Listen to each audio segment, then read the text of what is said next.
Assalamualaikum warahmatullahi wabarakatuh. Kami dari kelompok 6 akan mempresentasikan bank dan manajemen risiko.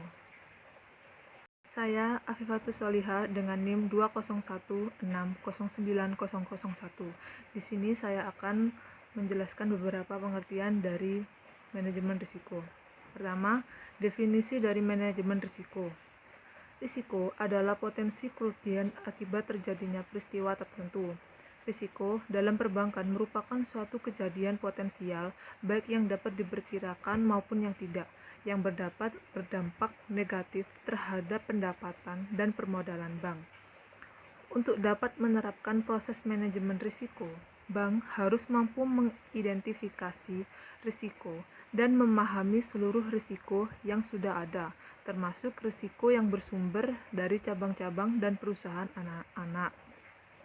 Bank Indonesia menyatakan bahwa esensi dari penerapan manajemen risiko adalah kecukupan prosedur dan metodologi pengelolaan risiko sehingga kegiatan usaha bank tetap dapat terkendali pada batas atau limit yang dapat diterima serta menguntungkan bank.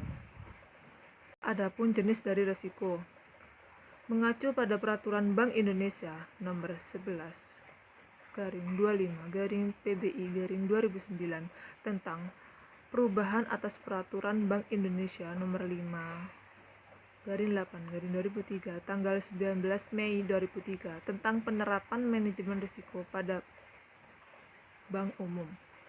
Terdapat 8 risiko yang harus dikelola bank, yakni pertama, risiko kredit, kedua, risiko pasar, ketiga, risiko likuiditas, keempat, risiko operasional, kelima, risiko hukum, keenam, risiko reputasi, ketujuh, risiko strategis, dan ke-8, risiko kepatuhan. Assalamualaikum warahmatullahi wabarakatuh. Saya Oku Sundawati Safitri dengan NIM 171600002 akan melanjutkan presentasi dari teman saya. Di sini ada tujuan penerapan manajemen risiko yang berarti memberikan nilai tambah dan meningkatkan stakeholder value. Strategi bank juga dapat dilihat dari upaya pencapaian keseimbangan antara lain pertumbuhan bisnis dan pencapaian pangsa pasar. Yang kedua ada meningkatkan efisiensi operasional perbankan, dan yang ketiga adalah implementasi manajemen risiko yang berorientasi bisnis. Dalam rangka mencapai tujuan usaha, bank perlu mencari keseimbangan yang optimal antara bisnis, operasional, dan manajemen risiko. Bank perlu mempunyai unit bisnis yang berorientasi risiko dan mempunyai unit manajemen risiko yang berorientasi bisnis. Untuk selanjutnya ada proses manajemen risiko. Yang pertama di sini ada identifikasi risiko yang bertujuan untuk mengidentifikasi seluruh jenis risiko yang melekat pada setiap aktivitas fungsional yang berpotensi merugikan bank. Hal-hal yang perlu diperhatikan dalam menerapkan identifikasi risiko ini yaitu yang pertama bersifat proaktif, yang kedua mencakup seluruh aktivitas fungsional, yang ketiga menggabungkan dan menganalisis informasi risiko dan seluruh sumber informasi yang tersedia. Untuk yang terakhir yaitu menganalisis probabilitas timbulnya risiko serta konsekuensinya. Saya Aryani Maudi Asyari dengan NIM 176600007 akan melanjutkan presentasi dari teman saya.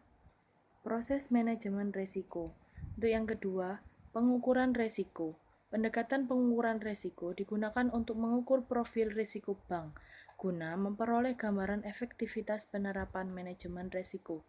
Pendekatan tersebut harus dapat mengukur yang pertama sensitivitas produk atau aktivitas terhadap perubahan faktor-faktor yang mempengaruhinya.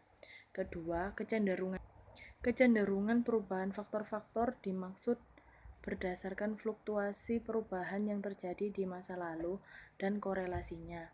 Yang ketiga, faktor resiko secara individual.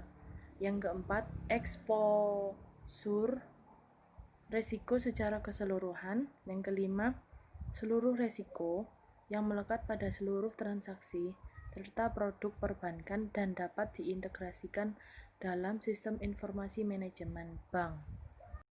Yang ketiga, pemantauan resiko. Sebagai bagian dari penerapan pemantauan resiko, maka limit resiko sekurang-kurangnya. Pertama, tersedianya limit secara individual dan keseluruhan atau konsolidasi. Yang kedua, memperhatikan kemampuan modal bank untuk dapat menyerap eksposur resiko atau kerugian yang timbul dan tinggi rendahnya eksposur bank. Yang ketiga, mempertimbangkan pengalaman kerugian di masa lalu dan kemampuan sumber daya manusia. Yang keempat, memastikan bahwa posisi yang melampaui limit yang telah ditetapkan mendapat perhatian satuan kerja manajemen risiko dan direksi. Dalam hal terjadi pelampauan limit, maka bank harus segera melakukan penyesuaian dan mengantisipasi pelampauan tersebut, sehingga tidak mempengaruhi jumlah alokasi modal atas risiko yang telah ditetapkan sebelumnya. Yang keempat, pengendalian risiko. Pelaksanaan proses pengendalian risiko harus digunakan bank untuk mengelola risiko tertentu, terutama yang dapat membahayakan kelangsungan usaha bank. Pengendalian risiko dapat dilakukan oleh bank antara lain dengan cara hedging dan metode mitigasi risiko lainnya seperti penerbitan garansi, sekuritisasi aset dan kredit derivatif, serta penambahan modal bank untuk menerap potensi kerugian. Saya Iva Kusnatus Widayanti, NIM 192, akan melanjutkan presentasi dari rekan saya, yaitu Aryani Maudi. Di sini saya akan menjelaskan mengenai studi kasus pada PT Siak Raya Timber. Pada tahun 2011, Direktur PT SRT melakukan peminjaman kredit di Bank BNI 46 Pusat Jakarta. Direktur PT SRT mengajukan kredit sebesar 97 miliar rupiah karena pada saat itu perusahaan mengalami masalah pemasukan kayu sebagai bahan baku. Direktur perusahaan di bidang kayu tersebut menyertakan anggunan pabrik PT SRT beserta barang-barangnya. Pinjaman tersebut dicairkan tahun 2011 sebanyak 2 kali pencairan dengan nomor rekening yang berbeda. Uang pertama dicairkan sebanyak 48 miliar. Beberapa waktu berikutnya kembali dicairkan sebanyak 49 miliar. Namun, pada tahun 2012, Edmond Kie mulai macet dalam membayar kredit yang diajukan itu. Menurut informasi yang dirangkum, Edmond Kie sudah melarikan diri ke Singapura dan menjadi warga negara Singapura.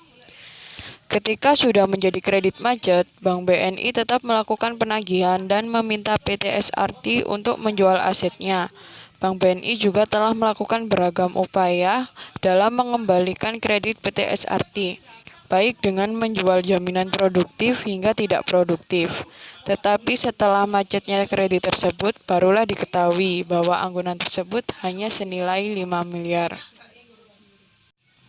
Pada analisis kasus di atas, sebelum memberikan kredit, hendaknya bank harus mensurvei keadaan perusahaan tersebut dan juga mengetahui besar atau nominal barang yang dijadikan anggunan ketika diuangkan. Pelaksanaan 4I's Principle ini sangat kritikal untuk dijalankan. Seringkali dalam kasus terjadi fraud ataupun pembobolan transaksi, maka pelaksanaan 4I's Principle ini tidak berjalan dengan baik. Bisa karena memang pelaksanaan dilakukan oleh satu orang lain dan yang lainnya tidak menjalankan dengan seharusnya. Bisa jadi karena pemalsuan yang dilakukan oleh satu orang tertentu. Bisa karena pelaksanaan yang dilakukan oleh orang kedua sudah diketahui oleh orang pertama. Sehingga satu orang saja sudah dapat melakukan kegiatan atau proses. Atau bisa juga karena kepercayaan yang salah, sehingga proses yang seharusnya dilakukan oleh 2 orang dipercayakan oleh 1 orang saja, di mana hal ini merupakan pelanggaran prosedur. Sekian presentasi dari kelompok 6. Terima kasih. Mohon maaf bila ada salah kata. Wassalamualaikum warahmatullahi wabarakatuh.